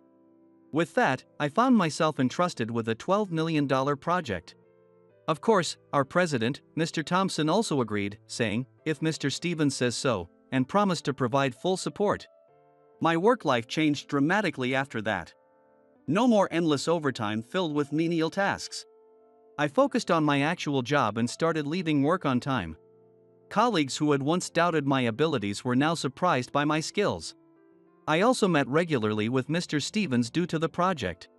During our third meeting, we discussed both work and Jessica. The project was progressing smoothly. And I received updates about her as well. She was now working as a new employee at Mr. Stevens' company and seemed happy. "Oh, by the way, here's Jessica's contact information. She asked me to give it to you." I realized I hadn't asked for her contact information before. That evening, I nervously dialed the number Mr. Stevens had given me. "Hello, this is Jessica." The voice on the other end felt nostalgic. Just hearing her cheerful voice was enough to satisfy me. Though our conversation started off a bit awkwardly, we soon found ourselves catching up on each other's lives. Jessica had reconciled with her father and was living happily. She sounded genuinely content with her father back in her life. One thing she told me was particularly shocking. Her father had gone to her old workplace to clear up the misunderstandings with Mike. She was seducing men? No way! He shouted angrily, confronting Mike, exposing the senior's wrongdoing, and got an apology from Mike. Even though her father had once been consumed by alcohol and gambling, he had the strength to build a good family before. The pressure must have been considerable. Imagining the scene, I felt a shiver run down my spine. Of course, I also shared my recent experiences with her. I told her about the $12 million deal I was entrusted with by Mr. Stevens and how it was progressing well. We can't let our guard down yet, but we can almost call it a success. While I was focused on my work, Tom, who used to shove all the menial tasks onto me, was now overwhelmed with work himself, making mistake after mistake. He was quickly labeled as someone who couldn't get the job done, and he even came crying to me, saying, "Please, help me." Jessica laughed heartily at this. Due to my workload, I couldn't help Tom, and he was now isolated in the office. Though it reminded me of my own past, I believed he deserved it for his actions. After sharing our updates, we made plans to meet up and then said goodnight. We continued this routine, and on our third meeting, Jessica confessed her feelings for me, and we started dating. I was thrilled but also hesitant due to our age difference. However, Jessica reassured me that she was happy with me. We didn't live together, but we spent a lot of time at each other's places, enjoying our relationship. I even met her father formally. He had a similar demeanor to Jessica, making it clear where she got her traits. Having quit alcohol and gambling, he looked much healthier. We found common interests and enjoyed our conversations whenever we met. A few years later, Jessica and I got married. During the ceremony, her father repeatedly apologized and thanked me, while Mr. Stevens, with tears in his eyes, blessed us, saying, "You'll be just fine." Reflecting on how much Mr. Stevens had done for me, I couldn't help but cry and express my gratitude repeatedly. Jessica had endured so much, but her wedding was filled with people celebrating her happiness. I realized just how loved she was. Jessica was my beacon of hope. I will never leave her alone. Clenching my fist, I made that resolution in my heart. Perhaps sensing this, she hugged me and said when we were alone, "I'll never leave you alone. I'll always be by your side." I felt a deep connection with Jessica, and my emotions surged. Following that feeling, I embraced her in return. "I won't leave you alone either. I'll make you happy." With those words, she blushed with happiness, and we shared our second kiss of the day, away from everyone else. "Good morning." "What? Why did you come early? What are you doing?" "I was helping with the cleaning so that everyone can work comfortably." "We have cleaners. But I think it's important to feel like I'm also taking care of this hospital since I use it too." Just so you know, trying to get on our good side by doing janitor work won't earn you any points. It's not that easy to get recognized by the people working here. I became a research doctor at the request of Professor Johnson. However, one of the nurses, Jessica, didn't like me and would often berate me. But aside from her, my daily actions were appreciated by others, and I gradually started to gain recognition. Even though my research results weren't that impressive yet and I could have been criticized, I often got praised for working hard every day. And since I was still young, the older staff would take a liking to me. Then one day, "Hey, are you free next Saturday? Some of the nurses are planning a mixer, and we were wondering if you'd like to join." My senior colleague, Emily, invited me. "What? A mixer?" "Yeah, they said they're bringing some girls, so we need to bring 3 guys. What do you think?" "Well, I've never been to a mixer before, so I'm not sure if I can handle it. It's not a serious mixer, so don't worry too much. Besides, you hardly get a chance to meet girls with all your work, right? We're medical professionals, so we'll be popular. Just think of it as a casual party with some new people." "Ah, okay." To be honest, I had never had a girlfriend and had always been focused on studying. I had never talked to girls much, let alone gone to a mixer. I was extremely nervous, but I didn't have the courage to refuse Emily's invitation. Emily asked me in the morning, but I couldn't concentrate on work at all that day, and by the evening, I was still nervous. We headed to the venue together, and I'm sure she could tell how anxious I was. Emily reassured me, and when we arrived at the place, "Emily, this is the guy you brought?" "Sure, he's somewhat good looking, but isn't there anyone better you could have brought?" "Well, it's not that serious of a mixer. I thought it would be nice to give him a chance to talk to some girls since he works so hard." I expected this kind of reaction. And so the mixer began. After the introductions, I struggled to initiate conversation, but thanks to Emily and the others, the mixer was lively. As I started to relax and enjoy myself a bit, "Ah!" a scream from a waiter echoed through the restaurant, and the place fell silent. I looked towards the waiter and saw a middle-aged man collapsed and foaming at the mouth. "Someone call an ambulance immediately. And bring some water, please. Hurry." I usually don't shout, but getting people to snap out of their panic requires a loud voice. Startled by my shout, the waiter quickly called the ambulance and brought the water. I had no idea what was wrong, but I adjusted his position, checked his pulse, and provided basic first aid. "Is there anything we can do?" "Check if he has any companions here and look through his belongings. He might have a medical condition, and that will change how we treat him." "Oh, okay. My name is Chris, and I currently work as a research doctor at a university hospital. I started working at this hospital 3 years ago, after being headhunted from the hospital I was previously employed at. If you feel a strong attachment to your current hospital, I won't force you. But I've been a professor for many years. And I see tremendous potential in you. Of course, it's wonderful to help those in need now. But working as a research doctor could also be a path for your future." That's what Professor Johnson said to me. "I'm truly honored by your words. However, I have many memories at my current hospital, and I haven't fully sorted out my feelings yet. I'm still undecided. Like I said, I won't force you. Take your time to think it over and get back to me when you're ready." Of course. Being recruited by a university hospital is indeed a great honor. It meant that my abilities as a doctor were recognized. I should have been proud, and I was, but there were reasons why I couldn't easily move. This goes back about 15 years, to when I was a child. I lost my father when I was young and was raised by my mother in a single-parent household. I was deeply grateful to my mother, and I believed that it was because of her that I became the person I am today. However, my mother also passed away when I was in middle school.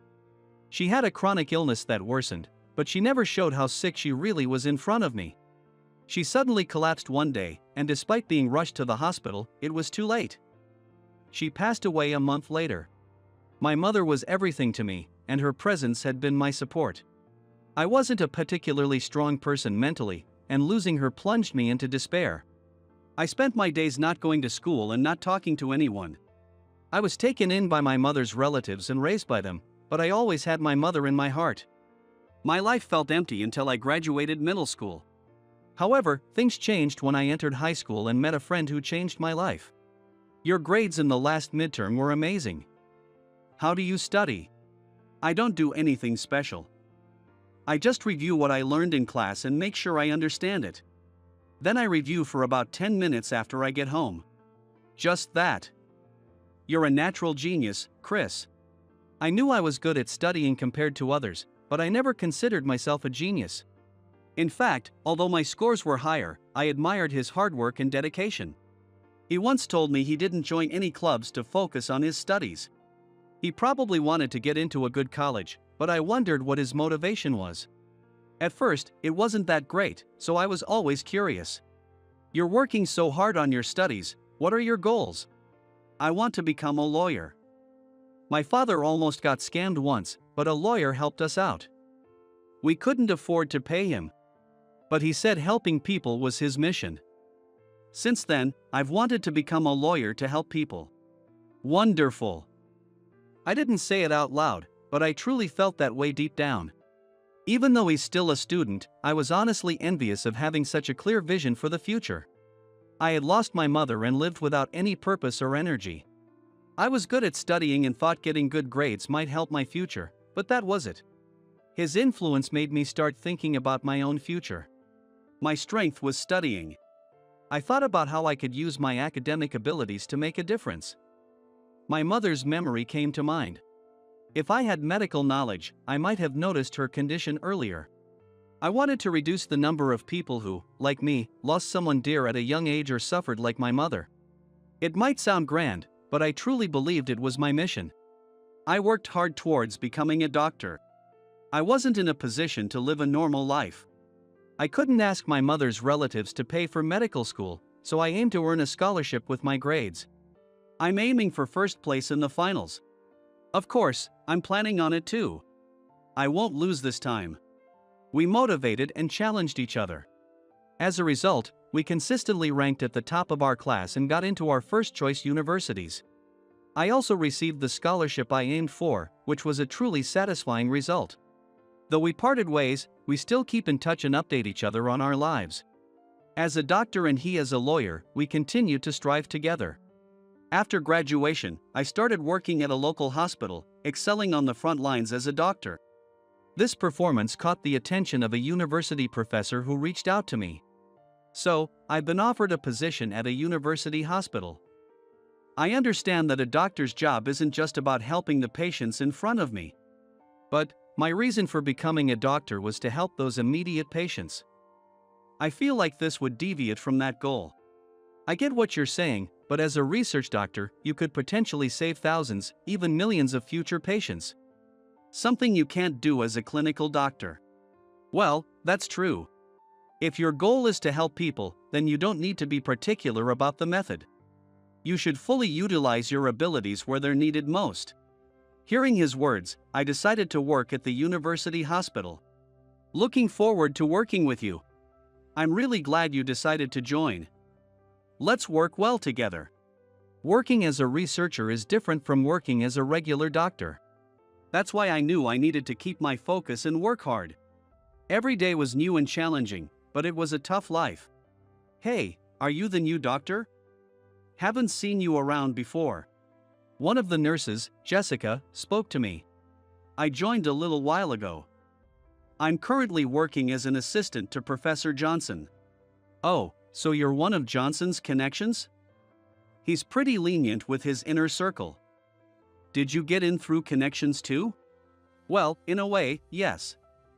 I was recommended for this position, but I haven't proven myself yet. If that's the case, it's good manners to introduce yourself to everyone working here, don't you think? Not doing so would tarnish Professor Johnson's reputation. I'm very sorry. We may be nurses, but if you look down on us or underestimate us, you'll have a problem. Of course, I never look down on the nurses. Nurses have their unique roles, and hospitals couldn't function without them. They are just as important as doctors. Knowing this, I tried to treat everyone at the hospital with respect, but maybe I wasn't coming across well. I was still a newbie, and although I didn't get this job through connections, it was true that I was working here because of Professor Johnson's recommendation. Remembering my position, I knew I needed to be more humble. Teamwork is essential not only in hospitals but in any workplace. So, I changed my attitude. Good morning.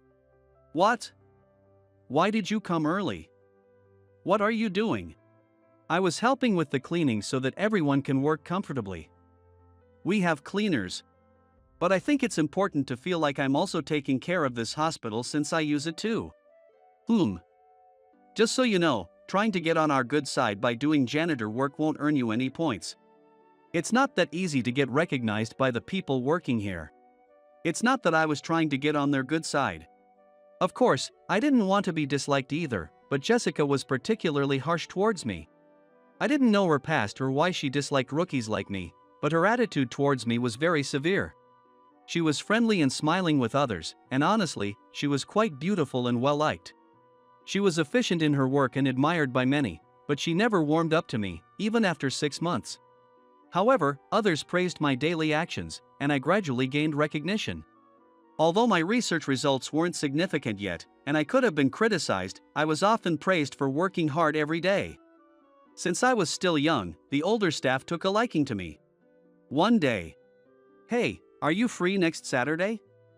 The nurses are planning a mixer and we thought you might want to join." "A mixer?" "Yeah, they said they're bringing some girls, so we need to bring 3 guys. What do you think?" "Well, I've never been to a mixer before, so I'm not sure if I can handle it." "It's not a serious mixer, so don't worry too much. Besides, you hardly get a chance to meet girls with all your work, right? We're medical professionals, so we'll be popular. Just think of it as a casual party with some new people." "Well, okay." To be honest, I had never had a girlfriend and had always been focused on studying. I had never talked to girls much, let alone gone to a mixer. I was extremely nervous, but I didn't have the courage to refuse Emily's invitation. I didn't know what to wear or how the mixer would go. What if we had to pair up and talk to girls, or play a game, like a kind of embarrassing game? Not knowing anything about mixers, I prepared myself as best as I could, even though my preparation was more mental than practical. Being prepared makes a big difference. The more I acknowledged my nervousness, the more nervous I became. Using my medical knowledge, I tried to calm myself down. Emily invited me in the morning, but I couldn't focus on work at all that day. We headed to the venue together, and it was clear how nervous I was. Emily reassured me, and when we arrived, "What? Emily, is this the guy you brought?" "Sure, he's somewhat good-looking, but isn't there anyone better you could have brought?" "Well, it's not a serious mixer. I thought it would be nice to give him a chance to talk to some girls since he works so hard." "If you say so, Emily." Jessica was there, clearly unhappy with my participation, but it was true that Emily had half forced me to come. I was so nervous that I felt faint, so I didn't care much about her displeasure. We entered the restaurant and took our reserved seats. I ended up sitting at the far end, feeling my heart pounding throughout my body. After about 5 minutes, the other group arrived. They were all attractive, outgoing types. People from a completely different world, making me even more nervous, but Emily helped me manage. After the introductions, I couldn't bring myself to speak, but thanks to Emily and the others, the mixer was lively. As I started to relax and enjoy myself, "Ah!" a waiter's scream echoed through the restaurant, and the place fell silent. I glanced towards the waiter and saw a middle-aged man collapsed, foaming at the mouth. Everyone noticed, and the restaurant fell into panic. Even though we were medical professionals, none of us expected this. However, I had experience with emergency patients. I was the only one who remained calm, immediately getting up and going to the man. He wasn't completely unconscious, but was hyperventilating. "Call an ambulance immediately. And bring some water. Ah! Hurry!" Usually, I don't shout, but it's effective to snap people out of panic.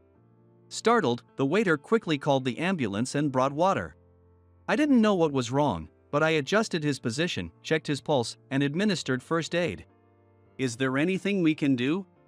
"Find his companions and check his belongings. He might have a medical condition that will change how we treat him." "Oh, okay." After a while, Jessica and others started to help. The man had a pre-existing condition that caused the attack. Fortunately, I had treated patients with this condition before, so I focused on keeping him conscious until the ambulance arrived. The ambulance came quicker than expected, and he was taken to the hospital. I went along to explain his condition. After arriving at the hospital, I left everything to the medical team. Exhausted, I sat down in the hallway. Then, "Are you okay?" "We just got to the hospital." "How is he?" "He's fine. There's no immediate danger, and he should recover with proper treatment. The doctors are taking care of him now. So there's no need to worry." "That's a relief. But I was surprised by how quickly you reacted.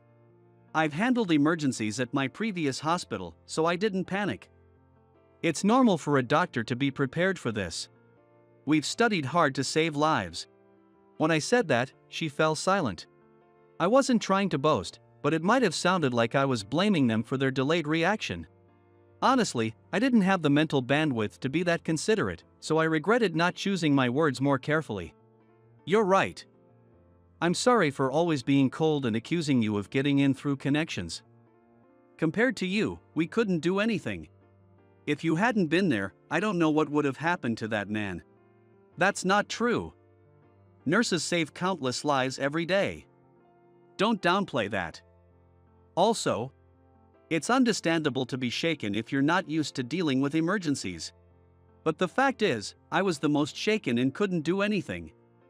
That's something I need to work on, and I genuinely feel that way. Her words showed her genuine dedication as a nurse. Someone working just for the money wouldn't say such things.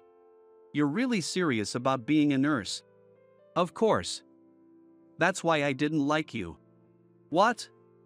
Why didn't you like me? Because you were serious about being a nurse. I also worked at a small clinic. I became a nurse because I lost my grandfather in a car accident when I was little. His life could have been saved. But it wasn't. I don't blame the medical staff at the time, but I wanted to prevent others from experiencing the same pain. I see. I'm sorry to hear that. While our experiences weren't identical, she had gone through something similar. If she pursued nursing for that reason, it's the same for me. I didn't want others to suffer like my mother or end up lost like me, so I became a doctor. But why did that make you dislike me? Working at a small clinic limited what I could do. I had to make connections to climb up to this university hospital. So, I didn't have a good impression of someone who seemed to get in easily through Professor Johnson. I understand. If I were in your position, I wouldn't have a good impression either. But I have my own goals. Helping people directly is part of a doctor's job, but developing new medicines and treatments can save thousands, even millions, in the future. That's why I wanted to work with Professor Johnson. You're more committed than I am. That's truly impressive. I respect you.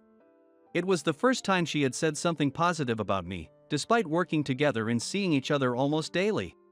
I was genuinely happy and felt a sense of mutual understanding. Working together, I never understood why she seemed to look down on me, but I could see how hard she was working. I was glad we had the chance to talk everything over because I never thought she was a bad person at heart. She turned out to be just like me. Someone who works tirelessly to save lives, regardless of status or money. I realized once again that I need to work as hard as she does. Let's continue working together and motivating each other. That's my line. Let's work well together. We completely reconciled and became friends, chatting every morning. We worked in different areas, so we didn't collaborate directly. However, we were both striding towards the same goal. It was the noble cause of saving lives that allowed us to encourage and elevate each other. How about we have dinner together sometime? Dinner? You haven't taken a break recently, have you? Focusing on research is good, but you need to rest a bit. Besides, I wanted to have a proper meal with you. Next Saturday is free, so that works. I was surprised by the sudden invitation, but from that moment, I began to see her as more than just a colleague. Of course, she might see me as just a workmate, but for someone like me with no prior experience with women, being asked out to a meal was a huge event. Romance. Maybe two people with high aspirations understand each other. Oh, what are you doing here? You have great research skills, but no fashion sense. Get someone to help you with your outfit before your date. First impressions are crucial. Your usual lab coat look with a sudden stylish outfit will be irresistible. Professor Johnson. I was completely preoccupied with hiding my embarrassment at being overheard talking to her, but following Professor Johnson's advice, I decided to have one of my seniors check my fashion. As expected, my fashion sense was terrible, and I was really glad I got it checked. Meanwhile, my feelings for her kept growing stronger. Maybe she saw me as just a colleague, but on our third meal, she invited me to dinner, wearing a dress. I realized she might see me as a romantic interest too, and I confessed on our fourth date. We started dating. A year flew by, and we decided to get married. I was extremely nervous proposing for the first time, but she happily accepted. Looking forward to our life together. That's my line. I respect you deeply and am so glad we can get married. Thank you for proposing. When she said that to me, I blushed a bit. But I vowed in my heart not only to protect my patients' lives but to also protect her for the rest of my life. We had our wedding and started our married life, continuing our work, me as a research doctor and her as a nurse. I still support her every day in her efforts as a nurse, and every day feels fresh and enjoyable.